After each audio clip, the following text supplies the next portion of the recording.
नमस्कार मित्रांनो, स्वागत आहे पुन्हा एकदा नवीन व्लॉगमध्ये, नवीन व्हिडिओमध्ये. खरं तर आज पण आम्ही दोघं जण चाललो आहे बघा. तुम्हाला तर माहिती मी गावाला आहे आणि आज 2 दिवस झाले यांच्यासोबतच आहे. तर आज आम्ही चाललो आहे कृष्णा जाधव यांच्या गोठ्यामध्ये, त्यांच्या गोठ्याची माहिती घ्यायला की त्यांनी नक्की कसा गोठा केलेला आहे, काय त्याच्यामध्ये इम्प्रूव्हमेंट केलेले आहे, गाया कशा सांभाळलेल्या आहेत, कोणत्या गाय आहेत, बाकीच्या सगळ्या गोष्टी आज आम्ही त्यांना विचारणार आहोत.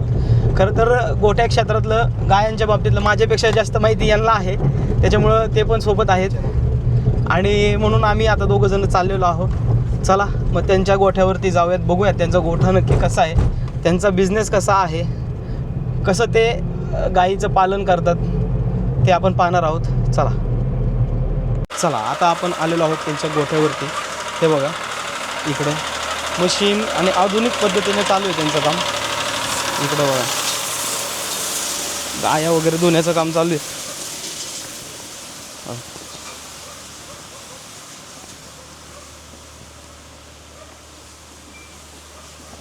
असं हे नियोजन चालू आहे. आपण थोड्याच वेळात त्यांचं उरकलं की त्यांच्यासोबत गप्पा वगैरे मारूयात आपण. नमस्कार. चला आपण त्यांचा गोठा पाहूयात. गोठ्यात पहिल्यांदा आल्यानंतर ह्या 2 मशनी दिसतात. खरं तर ह्या सगळ्यांना माहिती असणार आहेत मशनी, पण आपण एकदा तरी त्यांच्याकडून माहिती करून घेऊयात की ते कशासाठी वापरतात. तर ही मशीन काय आहे? ही मशीन कुट्टी करण्यासाठी, कुट्टी, मका गवत ह्याची कुट्टी करून गायांना टाकण्यासाठी, त्याच्यासाठी ही मशीन वापरतात. म्हणजे शेतातून जे काही येईल मका ते त्याचं बारीक करायचं आणि ते जनावरांना खायला द्यायचं. बरोबर. आणि ही दुसरी मशीन आहे, ही कशाची आहे काय? ही दूध काढण्यासाठी मशीन आहे. ओके. आणि ही जी आहे गाया धुण्यासाठी STP आहे. म्हणजे पाण्याचा जो प्रेशर असतो त्याने गाया पण धुता येतात आणि दूध काढण्यासाठी पण मशीन वापरतात. हो. हे कशावर, डिझेलवर आहे का? डिझेलवर चालतं आणि मोटरीवरती पण चालतं, मोटरवर. हां चालेल. आणि आता इकडे बघितलं तर ह्या बाटल्या आहेत, ह्या कशाच्या बाटल्या आहेत काय? ही आपल्या गायांना समजा नॉर्मल दुखणं असेल, थंडी ताप वगैरे काय जर असेल तर आपण घरीच ट्रीटमेंट करतो त्याची. बरोबर. म्हणजे छोट्या छोट्या दुखण्यासाठी डॉक्टरांना न बोलवता जे काय असेल ते आपलं घरी. आता इथं बघितलंय थर्मामीटर, पण हे गायांचं थर्मामीटर आहे. हा, हे आपण समजा तापमान जे असेल तर आपण घरीच चेक करून गोळ्या देऊ शकतो त्याला, त्याचा उपचार त्याच्यामध्ये करू शकतो आपण. बरोबर. तर असं हे प्राथमिक उपचार जो असतो तो घरच्या घरीच करतात. त्याच्यामुळे डॉक्टरांना जो होणारा खर्च तो कुठेतरी वाचतो आणि थोडं प्रॉफिट मार्जिन जास्त राहण्यासाठी मदत होते. तर याच्यासाठी नॉलेज असणं गरजेचं आहे. बरोबर. चला आता हे त्यांची सुरुवातीला एंट्रीला होतं, आपण आतमध्ये जाऊयात, त्यांचा गोठा पाहूयात एकदा. ह्या बघा, ह्या त्यांच्या सगळ्या गाया आहेत. जवळ किती गाया आहेत ह्या सगळ्या टोटल? 13 गाया. 13 गाया. आणि कोणती ब्रीड आहे? HF. तर ह्या दिसताना जर्सी सारख्या दिसतात ते. तर जर्सी आणि HF मधला फरक कसा ओळखता येईल काय? ही जी असं बांड्या दिसतात ती जर्सी येतात, जर्सी. आणि HF मध्ये तांबडासारखा कलर असतो हे जर्सीला. आणि ह्या दोन्ही गायांच्या दुधामध्ये काय फरक असतो? दूध उत्पन्नामध्ये काय फरक असतो का? जर्सी मध्ये जरा क्वालिटीला चांगलं राहतं, HF मध्ये थोडीशी क्वालिटीला कमी राहते. किती लिटर मध्ये? जर्सीचं लिटर आणि याचं लिटर मध्ये म्हटलं तर दुधात क्षमता सारखीच राहते, थोडंफार कमी जास्त राहते. तर अशा ह्या HF ब्रीडच्या गाया आहेत. तर आता एवढ्या गाया आहेत, एवढं सांभाळलं म्हणजे यांना पाण्याचं नियोजन आलं, चाऱ्याचं नियोजन आलं, बाकी लाईट सगळं व्यवस्थित नियोजन करावं लागतं. तर यांचं सगळ्यात पहिल्यांदा आपण पाण्याचं नियोजन बघूया. पाण्यासाठी तुम्ही काय काय केलेलं आहे? पाण्याला आपण सध्या इथं टाकी बांधली होती, छोटीशी टाकी आहे. तर त्याच्यात काय व्हायला लागलं, ज्यावेळेस ताण लागन त्यावेळेस पाणी पिण्याला भेटत नाही, आणि पाणी नाही पिण्याला ज्यावेळेस ताण लागन त्यावेळेस पाणी नाही भेटलं तर दूध कमी निघत. बरोबर. मग त्याच्यामुळे आपण काय केलं, ही सिस्टीम आणली. ही सिस्टीम प्रत्येक गायला एका जागेवरती बसवायची, प्रत्येक गायची तोंडासमोर बसवायची. आणि ज्यावेळेस ताण लागन त्यावेळेस गाय पाणी पिते, दूध पण जास्त निघतं आणि गायांची तब्येत पण व्यवस्थित राहते पाणी भेटल्यानंतर टायमाला. बरोबर. हे बघा, हे असं मशीन आहे, याला मेन कनेक्शन येणार तुमचं. बरोबर.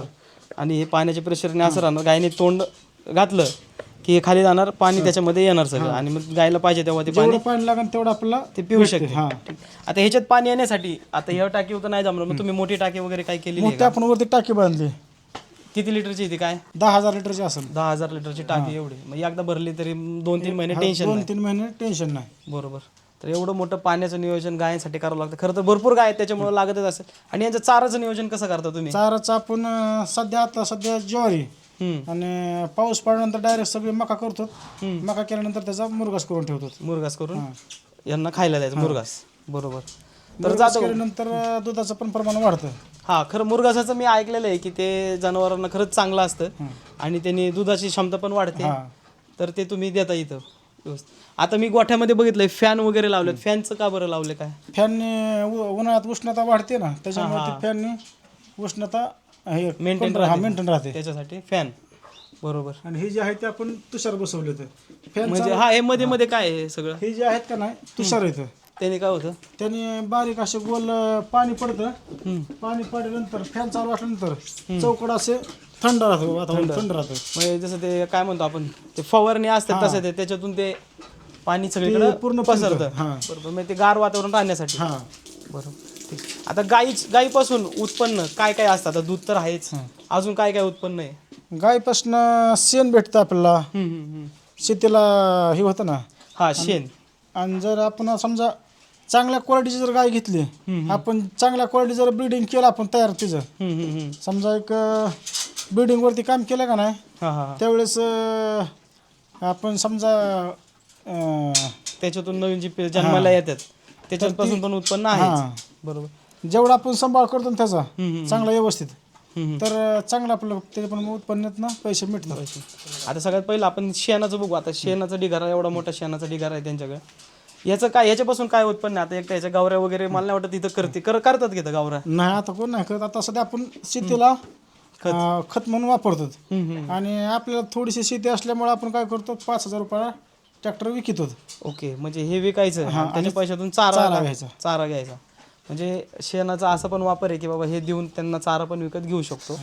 ठीक आहे. झालं शेणाचं. दुधाचं तर उत्पन्न आहे. दूध सरासरी आता तुमच्या एवढ्या गाय, त्यातल्या किती गायांचं दूध चालू आहे आता सध्या? आता सध्या 8 गायांचं दूध चालू आहे. 8 गायांचं. बाकीच्या गाभण आहेत. किती लिटर एका गायचं सरासरी दूध किती निघतं? सरासरी जे आता समजा 3-4 महिने आहेत त्या गायला, तर त्या गायचं 12-13 लिटर 14 पर्यंत निघतं. असं टोटल 12 गायांचं म्हणलं तरी दिवसाला पर डे तुमचं किती दूध जातं? असं सरासरी लेवल काढी तर एक 10-12 लिटरची लेवल लागते सगळ्या गायांची. समजा काही गाय ज्या जातात आता, पण सरासरी लेवलचं काढी 10-12 लेवल निघते. म्हणजे एवढं दूध ह्या गाया देतात. आता जेवढी मला वरवरची माहिती होती तेवढी मी यांच्याकडून घेतली आहे. आता जी काही डिटेलमधली माहिती आहे ते आपल्याला हे प्रश्न विचारतील त्यांना, कारण यांना त्याच्यामधलं डिटेल माहिती आहे. तर पुढचं तुम्ही कंटिन्यू करा. जर आपल्याला असं माझ्यासारख्याला नवीन गोठा चालू करायचा असेल तर कसं सुरुवात कशी करावं लागेल? आपलं तुम्ही सरकारला गोठा चालू करायचा म्हणल्यानंतर पहिल्यांदा 2 गाया घेतल्या पाहिजेत. 2 गायाच्या परत नंतर हळूहळू वाढत गेल्या पाहिजेत. जास्त एखाद्या पदर भांडवल गुतवायचं म्हणल्यानंतर तर मग ते परवडत नाही ना. मग माणूस लॉसमध्ये जातो. एखाद्या सगळा जर लोड आला तर माणूस म्हणतो परवडत नाही. बरोबर. त्याच्यामुळे माणूस खचतो जरा. मग त्याच्यामुळे माणूस तेवढा लोड पण खेचत नाही ना माणसाला. तर गायांच्या खाद्यामध्ये काय काय देतात? खाद्यामध्ये सध्या मुरघास आहे, वैरण आहे, गिनी गोल आहे. खुराकामध्ये काय काय देतात? खुराकामध्ये खापरी आणि नेचर. किती कसं जात? 10 लिटरच्या गायला, जी गाय 10 लिटर देते त्याच्यासाठी 2 किलो, सकाळ 2 किलो, संध्याकाळी 2 किलो. सप्लिमेंट वगैरे त्याला काय? मिनरल मिक्सचर वापरत ना आपण, एक CRS पावडर वापरतात, जेणेकरून आपण गिनी गवत वगैरे चालतो, त्याच्यामुळे ती ब्लिडिंगवरती त्रास होत नाही. अडचण काय येते? अडचण म्हणजे जे आपण गिनी गवत वगैरे चालतो का नाही, त्याच्यामुळे आपण ती गाय राहण्याला त्रास होतो. आणि त्रास झाल्यानंतर आपण ती पावडर वापरतो, CRS, फॉस्फरस, जे पावडर वापरतात ना आपण, त्या पावडरीपासून गाय रेग्युलर माझ्यावरती येतात आणि गाया परत त्या पावडरीमुळे राहतात. आता ब्रिडिंगवर याच्यावरती तुमचं आहे का लक्ष आहे? काय करणार आता सध्या आपण इथं एक गाय आहे, त्या गायला आपण एक 2,500 ते 3,000 इंजेक्शन मारलं त्या गायला. तर त्या गायला आपलं 100% कारोडीच होणार. 2,500 आपण एक इंजेक्शन मारलं हा. तर हिला कालोड झाल्यानंतर ही स्टार्टिंगला 35 लिटर दूध देणार. 30 ते 35 लिटर पहिल्या त्याला, दुसऱ्या येताला 40 ते 48 लिटर दूध देणार. हिला होणार जे आहे दुसऱ्या हाताला. तर इथून पुढे आपण जास्त आपल्या ब्रिडिंगवरती लक्ष राहणार आहे. तसेच आपण 3 गायांना इंजेक्शन भरले तर त्याच्यामुळे आपलं आता ब्रिडिंगवरती पूर्ण लक्ष आहे. तर आता आपण हा गोठा पाहिला, गोठ्याबद्दल माहिती पाहिली. आणि ह्या गोट्यासाठी कष्ट तर खरं खूपच लागतात. तर ह्या गोट्यात तुम्हाला साथ द्यायला कोण कोण असतं? एवढं मोठं गोठा तर एकट्याने हँडल करणं सोपं नाही आहे, तर तुम्हाला कोण साथ देतं? मंडळी तुमच्या मिसेस असतात त्या साथ देतात. हां. तर आपण आज त्यांच्याशी देखील चर्चा करणार आहोत. काही जण बरेच जण म्हणतात की शेतकऱ्याला मुलगी देणं म्हणजे लय अवघड असतं किंवा शेतकरी मुलगा नको असं बऱ्याच मुलींचं म्हणणं असतं. मग असंच आपण आज त्यांची देखील मुलाखत घेणार आहोत. तर या ताई या. नमस्कार नमस्कार. ताई, तुमचं नाव सांगा. माझं नाव रेश्मा कृष्ण जाधव. तर तुम्हाला हे जे तुमचे पती आणि तुम्ही दोघं मिळून करतात ते, तर हे आवडतंय का खरंच? हो, असं बाहेर पुण्या मुंबईला जाण्यापेक्षा आपल्या गावी राहून व्यवसाय केलेला खूप चांगलं. नवीन पिढीने पण असाच व्यवसाय करावा असं माझी इच्छा आहे. आता 15-20 हजार परवडत नाही बाहेर राहून, पण बरोबर. 1-2 गाई सांभाळून त्याच्या समजा वाढ केली तर इथं पण परवडते. आणि तेच मला विचारायचं होतं की बऱ्याच जणांची अपेक्षा असते की आम्ही पुण्या मुंबईला जावं, तिथं राहावं, निवांत राहावं. पण त्याच्यापेक्षा हे तुम्हाला खरंच चांगलं वाटतंय. ही माझी आवड आहे एक तर, आणि हे व्यवसाय करायला मला पण खूप आवडतं. ह्यात पण इतकं काही काम नाही. सकाळ 2 तास, संध्याकाळ 2 तास. आणि चाराचं नियोजन तर काय पहिलेच असते, त्याच्यामुळे चाऱ्याचं काय नियोजनचं हे नाही जास्त. हां. आणि ताण पण इतकं नाही आहे, त्याच्यामुळे आम्ही दोघंच हे व्यवसाय सांभाळतो. बरोबर. म्हणजे जशा आता हळूहळू मशिनरी आल्यात त्याच्यामुळं थोडा का होईना ताण कमी झालाय असं म्हणायला हरकत नाही. हां. बरं, तुमचा काय रोल असतो? तुम्ही याच्यामध्ये काय काय करता? आम्ही सकाळी मी चारा टाकते, जे शेण ओढतात, आणि परत दोघं पण मिल्किंगच्या टायमिंगला दोघं पण हेच मशीन जोडतात. बरोबर. आणि परत ते जातात दुधाला, आणि डेअरीचं संगावचं दूध असते त्याच्यामुळे त्यांना जावं लागतं. परत 8पर्यंत आमचं काम होतं, आणि परत डेली रुटीन चालूच असते, मुलांचं आवरायचं वगैरे, नंतर घरचं काम असते. बरोबर. हे असं यांचं काम असतं. आता सपोज तुमचे मिस्टर कधी कामानिमित्त बाहेर गेले तर तुम्ही स्वतः धारा काढता का? हो, तुम्हाला सगळं येतं करावं लागतं. हो, सगळं करते. बघा, असं हे स्त्रीचं काम आहे. नाहीतर आपल्या इकडं पुण्यातल्या माहितीत नाही, आम्हाला जमणार नाही किंवा नको म्हणतात. तर अशी जर साथ दिली तर नक्कीच कोणताही बिझनेस असो, गोठा असो किंवा शेळीपालन, बाकीचे कोणते व्यवसाय असो, पण जर एक भक्कम साथ असेल तर खरंच तो बिझनेस यशस्वी व्हायला वेळ लागत नाही. त्याचंच हे उत्तम उदाहरण आहे. आता यांची सुरुवात आहे. कधीपासून करताय हे तुम्ही? आम्ही 3-3.5 वर्ष झालं करतो. 3.5 वर्ष. आणि सुरुवात करताना किती गायीपासून केली होती? सुरुवात आमच्याकडे 2च गायी होत्या पहिले. 2 गायांपासून एवढी सुरुवात केली आहे, एवढी इन्व्हेस्टमेंट केली आहे. तर आपण दादांना विचारूया की किती इन्व्हेस्टमेंट केली आपण आता सुरुवातीपासून आतापर्यंत किती खर्च झाले असतील? सुरुवातीला आपण 45,000 रुपये इन्व्हेस्टमेंट केली सुरुवातीला. हां. बरोबर. आणि मग त्याच्यातून उत्पन्न घेत आताच्या घडीला त्यातनं उत्पन्न घेत आपण जे उत्पन्न निघन त्याच्यातनं आपण गाया वाढवत राहिलो. समजा 2 गायाचं पैसे असले, दुसऱ्या वर्षी 1 गाय, तिसऱ्या वर्षी 1 गाय, त्याच्यावरती आपल्या गायच्या ब्रिडिंगवरती काम करण्यात आपल्या घरच्या पण गाय तयार झाल्या. अशा करून 13 गाय झाल्या आता. हा. 3 वर्षात 13 गायी तयार झाल्या. 3 वर्षात त्याच्यातल्या काही गायी आपण विकल्या पण असतील ना मध्ये आधी? त्याच्यातल्या आपण 5 गाय विकल्या आणि 5 आपल्या घरच्या तयार झाल्या. घरच्या तयार झाल्या म्हणून त्या आपण विकत घेतलेल्या विकून टाकलं.